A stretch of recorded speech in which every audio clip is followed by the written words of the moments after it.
Mi nombre es Iván Montoya Vivanco, soy profesor de la Facultad de Derecho de la PUC y esto es Enlace Derecho.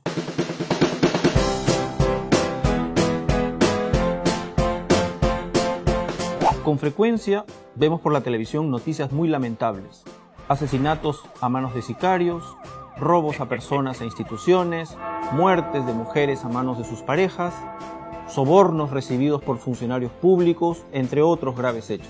Pues bien, la sociedad peruana, al igual que muchas otras sociedades, consideran este tipo de conductas como muy perjudiciales para la convivencia social, es decir, comportamientos que afectan el ordenamiento básico de la convivencia pacífica y tranquila en una sociedad como la nuestra. Para evitar este tipo de comportamientos, la sociedad acude a diversas instancias sociales: la familia, la escuela, la universidad o la iglesia.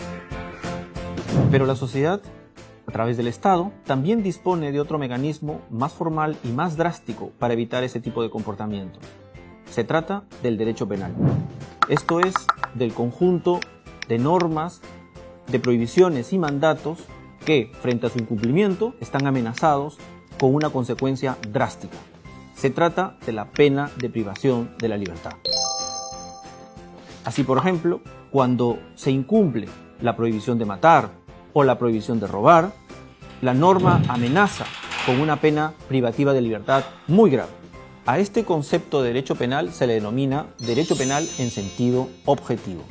Pero a la potestad que se le ha reconocido al Estado para prohibir o exigir conductas, así como para calificarlas como delitos o imponerles penas, se le denomina derecho penal subjetivo. Es en este sentido donde debemos de tener mucho cuidado, dado que el Estado puede sentirse tentado a crear muchos más delitos o aumentar mucho más gravemente las penas, sin límite alguno. Es decir, podemos llegar a situaciones tales donde cualquier comportamiento que realizamos o dejemos de realizar pueda considerarse delito y estar amenazado con una pena de prisión. Es por esta situación que nuestra Constitución reconoce explícita o implícitamente una serie de principios y derechos que limitan la potestad punitiva del Estado. Esta potestad punitiva del Estado se encuentra justificada, según nuestro Tribunal Constitucional, por la finalidad última de proteger bienes jurídicos relevantes para la convivencia social. Y esta protección se puede realizar a través de fines preventivos, esto es, el mensaje a la generalidad de los ciudadanos para que eviten esos comportamientos dañosos para bienes jurídicos, y con relación al concreto infractor y condenado para que no vuelva a reincidir en un comportamiento dañoso en la sociedad. El Estado debe respetar así principios fundamentales como el de legalidad, el de proporcionalidad, lesividad o el de culpabilidad. Así, por ejemplo, el principio de legalidad se subdivide en una serie de garantías y principios.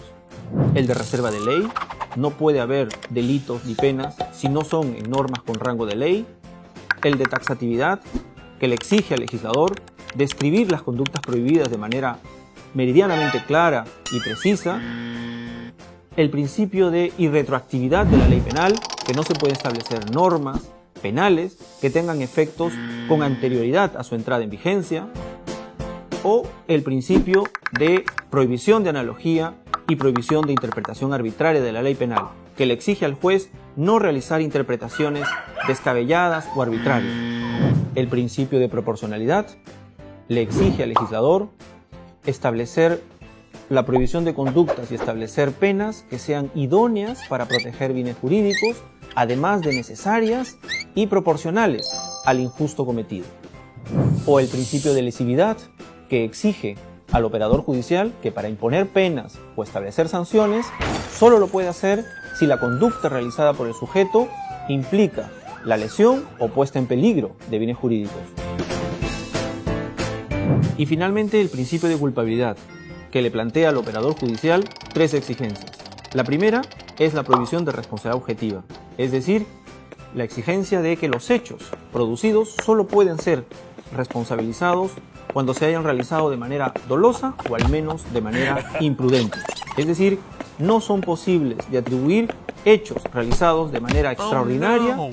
La segunda, la exigencia de reprochabilidad, es decir, no se puede imponer una pena a una persona que no puede tener capacidad de comprender el carácter dañoso de su acto o que no puede autodeterminarse de acuerdo a esa comprensión.